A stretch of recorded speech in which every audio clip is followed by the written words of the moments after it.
Olá pessoal, tudo bem? Eu, professor Carlos Anjos, para mim sempre um grande prazer tê-los a bordo e hoje nós estamos aqui na Globaliza com o mentor do Globaliza, que é o nosso amigo Fábio Anderson. Fábio, tá tudo bem? Suas considerações, seus cumprimentos àqueles que nos assistem, àqueles que nos ouvem. Bom dia, Carlos Anjos, boa tarde, boa noite, né? A você que pelo mundo afora assiste o Globaliza, o seu canal no YouTube. Prazer estar hoje aqui na outra ponta, né? Conversando com você, sendo entrevistado por você, que é um querido amigo. O Fábio Anderson é um grande amigo, há 20 anos, nós nos conhecemos no curso de Direito Aeronáutico, lá no Rio de Janeiro, onde temos traçado aí uma longa amizade nas aerovias da vida. O Fábio Anderson é autor desse livro que nós vamos comentar, e fala sobre responsabilidade civil no transporte aéreo internacional. Eu vou rapidamente aqui falar sobre o currículo dele. Ele é formado em Direito, é advogado, né, formado pela Universidade Federal do Rio de Janeiro, pós-graduado em Direito Aeronáutico, onde nós fizemos o curso junto, ali na Estácio de Sá, mestre em Direito pela Universidade Gama Filho, dentre muitas outras coisas, pesquisador, advogado, membro da Associação Brasileira de Direito Aeronáutico, é escritor de livros, e você também foi professor na UERJ, não é isso, Fábio? Fábio, eu disse alguma coisa? Faz agora um resumo da sua vida como profissional voltado ao direito, professor, também dentro do espaço aéreo. O que você tem a nos dizer? Bom, eu leciono há mais de 20 anos no ensino superior, já dei aula em várias faculdades no Rio de Janeiro, já coordenei faculdade, já fui diretor de faculdade no Rio de Janeiro, fui professor concursado da UERJ, um concurso professor do Estado Modelo, trabalhei na UERJ por 2 anos, e, enfim, hoje eu atuo no magistério, tanto para as carreiras jurídicas quanto para cursos não jurídicos, mas sempre com a viés do direito. Então, a gente conversa na formação, eu gosto muito dessa ideia interdisciplinar, levar o direito para a administração, levar o direito para a contabilidade. Nós temos cadeiras de direito, eu sou professor da Uni São José, no Rio de Janeiro, faculdade que está crescendo, realmente uma referência na Zona Oeste do Rio, e lá a gente tem a oportunidade de ter matérias conversando com o turismo, com a administração, até mesmo com os cursos da área de saúde. Tivemos alunos de odontologia, entendendo a responsabilidade civil, relação de consumo, aspectos que não são tão rotineiros, aparentemente, mas que no dia a dia, como são prestadores de serviço, podem sim receber os influxos de algumas questões de ordem criminal, civil, enfim. E nós somos seres sociais, vivemos em sociedade. Então, conhecer o nosso conjunto jurídico de direitos e obrigações faz parte disso aí. Na questão da aviação, eu trabalhei alguns anos com uma consultoria de direito aeronáutico, a Natam, no Rio de Janeiro. A gente fazia parte administrativa, junto ao antigo DAC, hoje ANAC, na defesa de multas, de infrações, tanto de companhias, de táxi aéreo, como pilotos, cursos, aeroclubes, enfim. Nós tínhamos uma atuação muito administrativa. No aspecto judicial, a advocacia também me fez atuar com a aviação, ligado às questões que até posteriormente me seduziram para escrever a minha tese de dissertação de mestrado sobre isso. Legal. Eu estou aqui, estou livro Responsabilidade Civil no Transporte Aéreo Internacional. Eu, claro, que li esse livro mais de uma vez e eu tenho ele como uma consulta contínua. E eu oriento os meus alunos, tanto pilotos, controladores, todos os profissionais da aviação, a lerem esse livro. E já vi alguns, até mesmo controladores, Calazans, o que tem eu a ver com uma responsabilidade civil no transporte aéreo internacional? Diretamente eu já vi casos assim, mas mais do que entender isso, esse livro ele traz uma concepção, um entendimento muito importante. E eu tenho falado que tanto, normalmente, né, todos os profissionais da aviação não têm um raciocínio técnico-jurídico adequado para o desempenho das suas funções. E esse livro eu indico, Inclusive, eu conheço pilotos que leram esse livro, que estão lendo esse livro, por indicação minha, porque esse livro ajuda isso, ele ajuda dentro da cultura aeronáutica. Um piloto não precisa saber só pilotar, o controlador não precisa saber só controlar, um meteorologista não precisa apenas saber fazer boletins meteorológicos, ele precisa ter uma cultura geral. E a cultura geral, esse livro ele tem um papel muito importante. Resumidamente, além dessa minha visão desse livro dentro do cenário da aviação, resumidamente, o que se poderia falar sobre esse livro, Fábio? Daniel, quando a gente fala em direito aeronáutico, é um tema que você normalmente pensa logo em acidentes, você pensa em alguns aspectos muito direcionados. E, na verdade, a aeronáutica é uma área vasta, ampla. Então, você tem aspectos tributários ligados à questão das aeronaves, aquisição, importação. Você tem a questão trabalhista, ligada ao pessoal de solo, à tripulação. Você tem o aspecto da relação de contratos típicos de aeronaves, leasing de aeronave, leasing de motor. Você pode fazer o leasing apenas do motor de uma aeronave. Ou seja, eu tenho um conjunto de situações jurídicas muito amplo. Então, quando eu entrei no mestrado, e aí eu conversando com a professora Carmen Tiburcio, que é uma pessoa que, inicialmente, uma professora, né, a qual eu já admirava, e ao longo do tempo ficou até uma amizade, uma pessoa boníssima, e ela sugeriu usar essa experiência de direito aeronáutico, tanto no aspecto administrativo, no aspecto da sala de aula e também nos tribunais, e trazer alguns temas não só no Brasil, mas no exterior. Então, como era uma dissertação de mestrado, a gente busca estabelecer o ponto da pesquisa. Então, é discutir a responsabilidade civil no transporte aéreo internacional, ou seja, considerando não só a legislação brasileira, mas também os tratados e convenções que o Brasil faz parte, se compromete a cumprir. E, eventualmente, né, enquanto pesquisador, o pesquisador não tem assim uma torcida. Eu vou torcer pelo Código de Defesa do Consumidor, eu vou torcer para a Convenção de Montreal, eu vou torcer pela Convenção de Varsóvia. Na verdade, o pesquisador vai tentar, de uma distância que lhe permita uma neutralidade científica, para analisar o fenômeno social à luz desse conjunto de normas que ocorrem. Então, na prática, o que os tribunais estão enfrentando? Os tribunais estão preparados, os tribunais estão direcionados para determinada viés, determinada lei, e é a viés mais adequada do aspecto de vista técnico, tá? Não no aspecto de vista qual vai ser o melhor para o consumidor, qual vai ser o melhor para a companhia aérea. Porque no momento que você faz um trabalho direcionado para um lado ou para o outro, você se torna o quê? Parcial. Então, qual foi a proposta do livro? Foi discutir um pouco da evolução das diversas regras aplicáveis no Brasil, né, considerando um transporte internacional, das mais comuns fatalidades.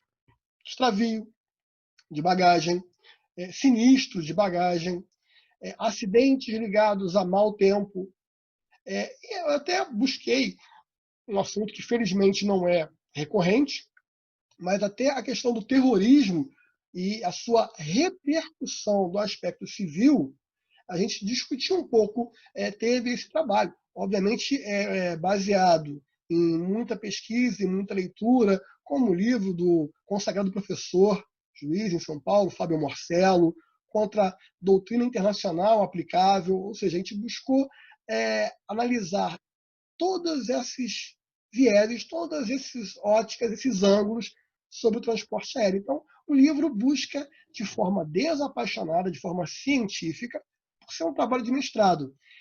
Mas ele ficou interessante porque ele não é exclusivo para o operador do direito. Não é uma leitura para o advogado. Ele é uma leitura também para o aeronauta, para o aeroviário, para o passageiro. Todas essas pessoas que, de certa forma, direta ou indiretamente, podem ser afetadas pelas vicissitudes do transporte aéreo, acabam se identificando com o material. Legal, Fábio, muito bom. Fábio, eu vou fazer algumas colocações. Nós tivemos o acidente em 2006, o acidente Legacy, pertencente a um táxi aéreo americano, e também com Gol, né, um Boeing da Gol. E houve muitas discussões, eu participei de muitas discussões, trabalho. Eu me lembro uma vez que um piloto, aluno de um curso, tentando defender a tripulação americana, lançou ali a carta Jepsen. Quando eu perguntei para ele, mas carta Jepsen? A carta Jepsen não é uma carta emanada por autoridade aeronáutica brasileira.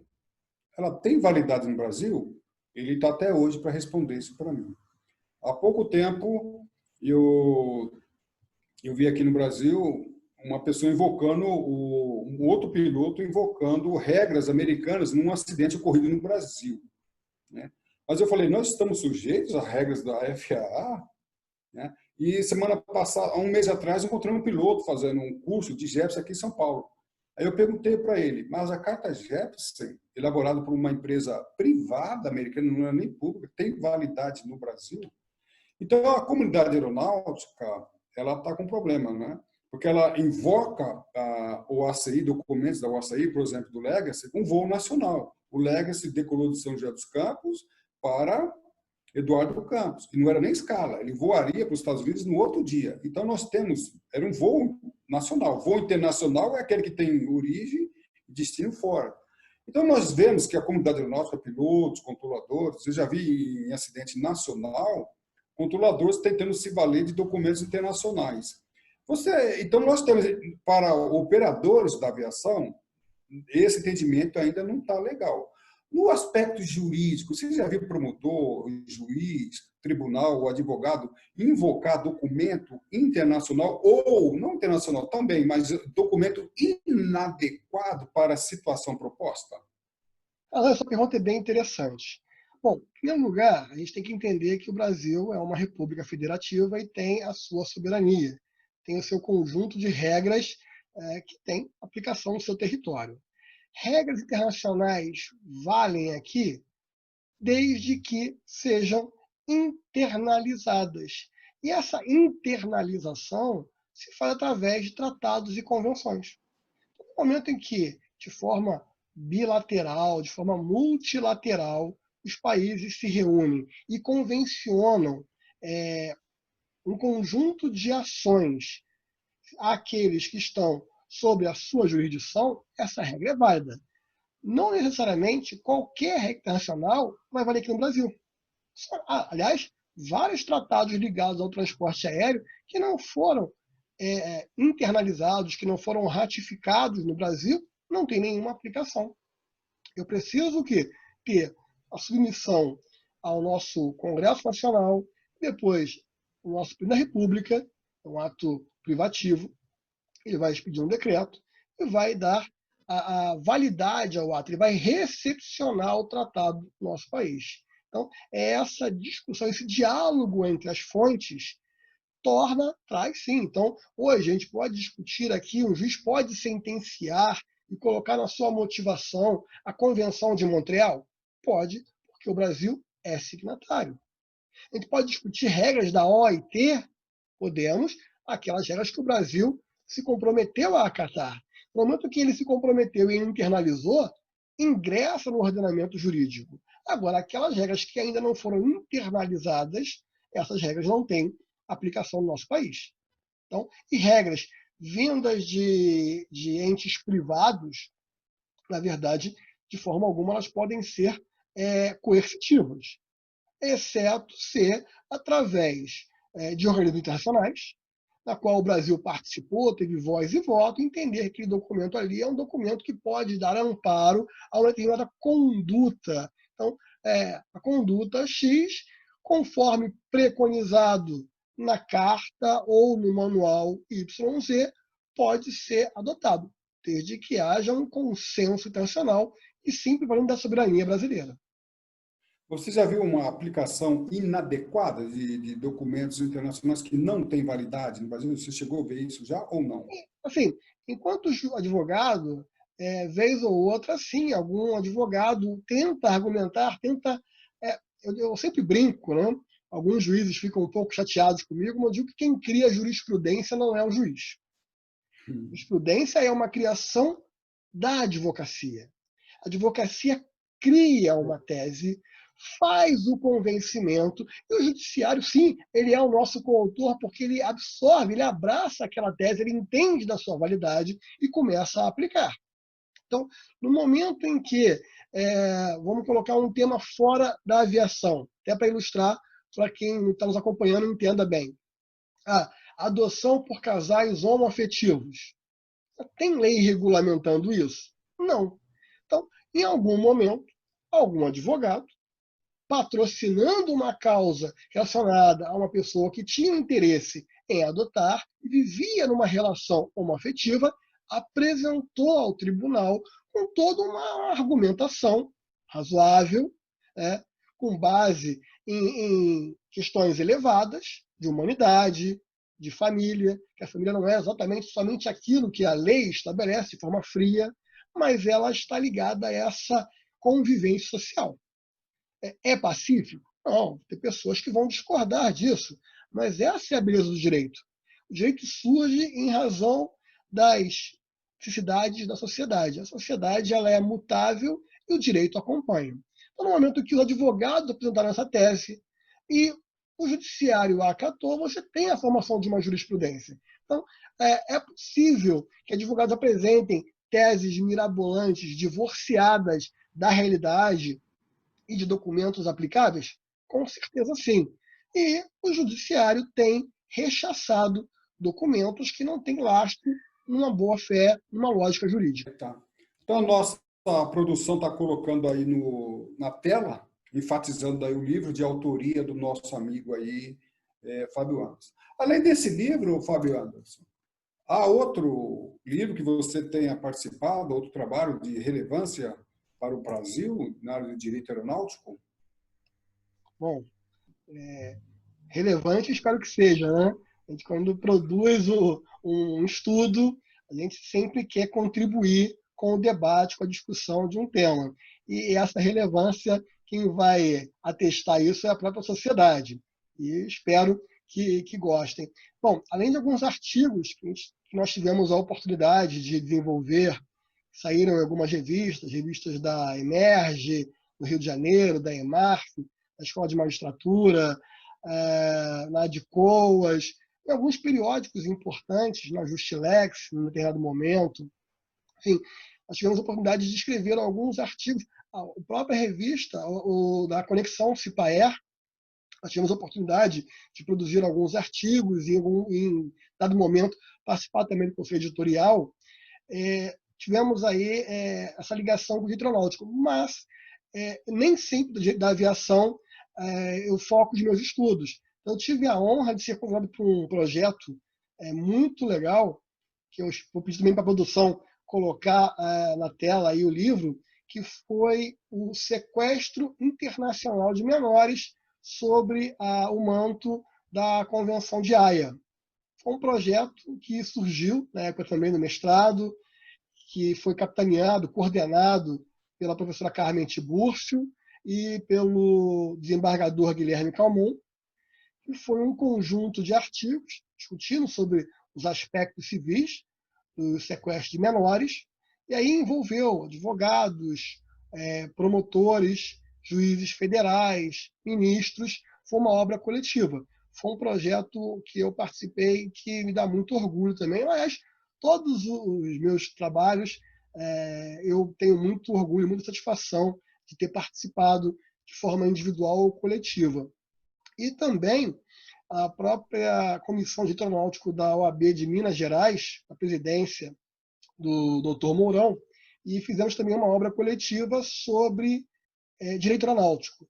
Essa obra, que a produção está colocando na tela, obrigado, ela tem 2 artigos que nós tivemos a oportunidade, né, fomos agraciados aí com a possibilidade de lançar. Então, assim, vez por outra, a gente está escrevendo, está participando de simpósios, congressos, muito mais aprendendo, tá? Compartilhando um pouquinho que a gente aprendeu nessa jornada no Brasil e no exterior. Eu tive a oportunidade de sair do Brasil algumas vezes, fazer alguns cursos nos Estados Unidos, com a ALA, Associação Latino-Americana de Aviação, e também aproveitei esse conhecimento, principalmente sobre prevenção de acidentes, sobre responsabilidade nesse aspecto. A gente teve a oportunidade de escrever um pouco sobre isso. E hoje eu estou muito mais como um ouvinte, como um grande aprendiz do que outra coisa. Mas são projetos que eu fico muito feliz de ter participado. Bom, Fábio, nós estamos gravando esse nosso bate-papo dia 1º de agosto, né, de 2020. Estamos atravessando aí a pandemia, e a pandemia ela tem uma repercussão internacional em vários setores, dentre eles a aviação, fusão, extinção, e assim vai. E os aeronautas, inclusive, estão passando por grandes problemas. O teu livro, é claro que não falou sobre isso, mas a concepção do teu livro, que fala sobre o direito internacional, o que ele poderia nos ajudar em relação a esse assunto, pandemia, envolvendo a aviação no cenário internacional? O livro ele tem uma perspectiva, que é o primeiro livro que você fala, né? Que é o da editora Bianchi. A percepção é talvez entender esse diálogo de normas nacionais e internacionais. Eventualmente, a gente pode transportar um pouco isso para a questão do aeronauta, a questão da escala, a questão das regras internacionais, o que tange a prevenção de acidentes. Ou seja, de forma direta não, mas o conceito do diálogo das fontes entre as normas internacionais, acho que sim, podemos fazer algum tipo de paralelo. A tua pergunta é muito interessante, até porque hoje é 1º de agosto, e acho que esse programa é gravado, ele vai passar numa terça-feira, e a gente trabalha muito com a concepção de estabelecer, nesse momento de pandemia, direitos, garantias, tanto para o passageiro, quanto regras de sobrevivência para a companhia aérea. Então, você percebe hoje o governo federal, e não só o governo federal brasileiro, mas em vários países, estão tentando proteger as companhias aéreas. É a proteção do empresariado? Não. É a concepção. Primeiro, lógico, nós estamos falando, quando a gente fala de empresa, a gente fala de uma pessoa jurídica. Não tem uma existência material, uma existência imaterial. Mas por trás dela nós temos milhares de funcionários. Milhares de pessoas que, de forma direta e também indireta, estão sendo sustentados pelo seu suor, né, pelo seu labor, ligado a esse segmento. Então, deixar uma empresa aérea quebrar é você cessar vários empregos, vários contratos de trabalho. O que está acontecendo pelo mundo? Você tem aí cortes, PDV, licenciamento espontâneo ou forçado. Aí, ao longo das companhias aéreas pelo Brasil e pelo mundo, você vai ter que entender como é que isso funciona. Redução de carga horária, ou seja, nós vivemos uma pandemia que ela tem que ser enfrentada com muita seriedade, sem um aspecto politizado, mas com uma política de sustentação da empresa aérea, porque é uma atividade que une espaços, que reduz as distâncias, ela é estratégica, mantém empregos, gera tributos, ou seja, o transporte aéreo ele é um elemento, ele é uma indústria muito importante dos países. Então, se ficarmos sem as nossas companhias aéreas, ficaremos totalmente dependentes de companhias internacionais, da qual o Brasil não tem nenhum tipo de mando, nenhum tipo de assento em board. Então, eu acho que é importante. Esse livro em si não trata disso, mas a tua questão é interessante porque é uma reflexão, necessidade de criação de regras sérias, de regras serenas, para passar por um momento. E eu espero que seja muito breve. Mas, em efeito, nós entramos e não sabemos quando vamos sair dele. E mais, como serão os voos daqui para frente? Como é que vai ser o embarque? Aí há toda uma celeuma. Não, mas o embarque é distanciado, a 1,5 metro de distância. Aí você embarcou e fica um ao lado do outro. É seguro ou não é? Então, nós temos aí uma questão também de entendimento de especialistas transversais ligados à biomedicina, ao direito, à engenharia, para manter um transporte sempre eficiente e saudável. Máscara, né? Até essa semana nós vimos um episódio que uma passageira a bordo se negou a colocar máscara, foi tirada, né? Foi expulsa do voo. Então, são essas coisas muito interessantes. Fábio, eu sou um leitor do seu livro, dos seus trabalhos, né? Acompanho há muito tempo, sou fã e tenho recomendado os meus alunos a lerem. Então, na minha opinião, ainda que um controlador, um mecânico, um engenheiro, um piloto não vá trabalhar ou a responsabilidade civil não o afete diretamente, eu o recomendo para que ele tenha cultura jurídica aeronáutica, desenvolver o raciocínio. Eu indico o teu livro por esse motivo. Agora, finalizando, por que você acha que as pessoas, principalmente os aeronautas, não vou falar da comunidade jurídica, que é o teu métier maior, vamos dizer assim, mas por que você recomenda um profissional da aviação a ler esse livro? Eu acho que o conhecimento, Calazans, ele, independente da origem, ele é sempre bem-vindo, ele agrega. Então, não há aqui uma pretensão a que o aeronauta, que o aeroviário, que o dono de empresa aérea, que o empresário do setor aeronáutico concorde com as nossas conclusões no livro. Mas eu acho que colocar o tema em debate, em si, já é uma conquista. No momento que você debate, você chega a novas percepções, aquelas que o autor imaginava e outras que o autor sequer imaginava, porque a construção do conhecimento ela é constante. E, enfim, a sociedade muda, a sociedade passa por adversidades, previsíveis e imprevisíveis, que nem sempre é possível antecipar. Então, é essa construção contínua do conhecimento que nos dá munição suficiente para enfrentar, né? Seria a vacina para extinguir o vírus da ignorância. Tá? Então, não com a pretensão de que esse livro vai gerar e vai resolver. Eu sou adepto a que esse e mais todos os outros ligados à tua atividade ou que gerem efeitos sobre a sua atividade sejam consumidos. Então, é nesse sentido que eu acho que ler é sempre saudável. Ok, mais uma vez eu recomendo esse livro, na minha visão, para uma cultura jurídica aeronáutica. Todos os profissionais da aviação devem ler esse livro para que conheça, né, tenha um conhecimento maior da sua, até mesmo, não diretamente, mas até mesmo da sua responsabilidade. Eu tenho visto profissionais da aviação sendo responsabilizados penalmente e também civilmente. Já vi isso, tá? Controladores, pilotos e engenheiros. Então, pode parecer uma concepção distante, mas ela está mais próxima do que nós podemos imaginar. Então, fica aqui a minha recomendação. Fábio, eu quero agradecer a tua presença no nosso bate-papo no Globaliza. E quais são as suas considerações finais para o livro, os livros e tudo aquilo que nós temos conversado no nosso bate-papo aqui de hoje? Bom, Daniel, eu fico muito envaidecido com a sua proposta do convite.